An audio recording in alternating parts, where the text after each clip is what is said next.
personal. During a pre-fight interview, Jake boldly claimed that he would knock Tyson out in 5 rounds, even dropping some colorful language to emphasize his point. And let's talk about Jake Paul's flashy entrance. His outfit reportedly cost a staggering $1 million. Who needs subtlety when you're fighting a legend, right? The match consisted of 8 2-minute rounds, and while it was just before we walked out, he whispered in my ear and he said, "I love making history." That's what he's built on. So, yeah, we're a little bit disappointed we didn't get the W. We're a little bit disappointed he didn't knock Jake out. I think everybody of our generation is a little bit disappointed that he didn't stop the YouTube kid. But across the world, we're very proud of Mike.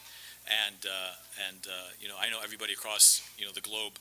He got a phone call from, a good friend of his and a big supporter, His Excellence Turki Ali Sheikh, just before, just when he got into the locker room before he went out. And His Excellence wished him the best and told him how proud of him he was and, gave him a big pep talk also. So he's got, love and support everybody all across the world. Thank you. Yes, sir. Don't lose the fact that he inspired the world and knocked out Netflix tonight. They went down because there were so many viewers. How great is that? That's a record he set tonight. He's like you just said, he set the bar high, and he's one of the greatest athletes in the history of the world. There's young athletes, boxers, they don't train anywhere near as hard as Mike did at 58. They're not training that hard at 20, 25. He inspired the world. He's a role model. Everybody got them off the couch and made them go to work on their own selves. And that's what the world is about. That's what life is about. Take care of yourself. And Mike inspired everybody. Like I said, knocked out Netflix. You here, congratulations on your job. I just want to ask you, have you had the time to check on everything that happened to maybe find out what lacked this night? Another comment that Mike got through 8 rounds, right? So everybody doubted about it, and then he did it. I wanted you to comment something about this, please. Mike's done 8 rounds throughout camp. We want to make sure that we, built him up to the 8 rounds, and Coach Rafael and Coach Billy made sure that Mike was prepared. His cardio and his trainers, Tony and Andy, made sure that, conditioning-wise, he was ready to go. So 8 rounds wasn't the issue, but what we wanted to see was, ferocity. We wanted to see that tenacity. We wanted to see that aggression through 8 rounds. And, halfway through the fight, it kind of died down.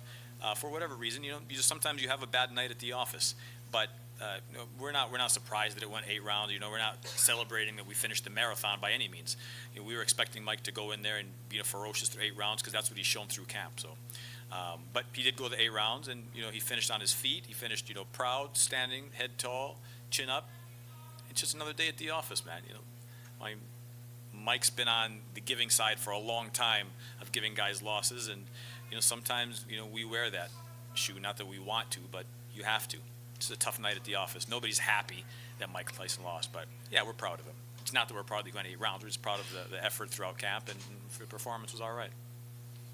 It was better than all right. He inspired. At any point, did you start to take your foot off the gas just a little bit because you noticed he was tiring out? Yeah, definitely. Definitely a bit. I wanted to give the fans a show, but I didn't want to hurt someone that didn't need to be hurt. People just love to hate me. I'm easy to hate. And I intentionally, say things to make people hate me. I play the heel. I feed into that. And, that's just what I like to do. And that's what entertainment is. And at the end of the day, I started as a 17-year-old in Los Angeles in the entertainment business. But I've been in this sport for 4.5 years and have been so active, doing every event, taking any fight possible. So if people want to see more or this challenge or fight this person, whatever it is, my response to them is just give them a couple more months because I'm going to accomplish more things in just a matter of months. And I plan on doing everything in this sport that there is to be done. You called out Canelo in the ring. Gervonta Davis just posted that he would beat the brakes off of you if you guys fight. Yeah, I'll be down. Let's run it. I'll be super, super down. I don't know if Gervonta needs Jake Paul. Let's be clear, right? Is there a height limit in boxing? What about you and Conor McGregor? Are you interested in that? Yeah, he'll never do that though. He knows. He knows way. One, he's better under than me. contract, and He's two, not his own boss. and two, he won't do it. He knows better. He might. And it's say, funny to say, like, yo, Conor McGregor is scared of Jake Paul and will never box him, but it's the fucking truth. And look at him go toe to toe with Nate Diaz, who was easy work for me. It was like a Monday sparring session to beat Nate Diaz's ass. So he doesn't ever want the smoke with me. It won't ever happen. We believe Canelo would do a cruiserweight fight. There's no way Conor does a cruiserweight fight with Jake Paul. Did you carry Mike? Yeah, I mean, a little bit. Yeah, like there was a point where, I was just like, okay, he's not really engaging back. And so I don't know if he's tired or whatever. And I could just tell, his age was showing a little bit. And I just have so much respect for him.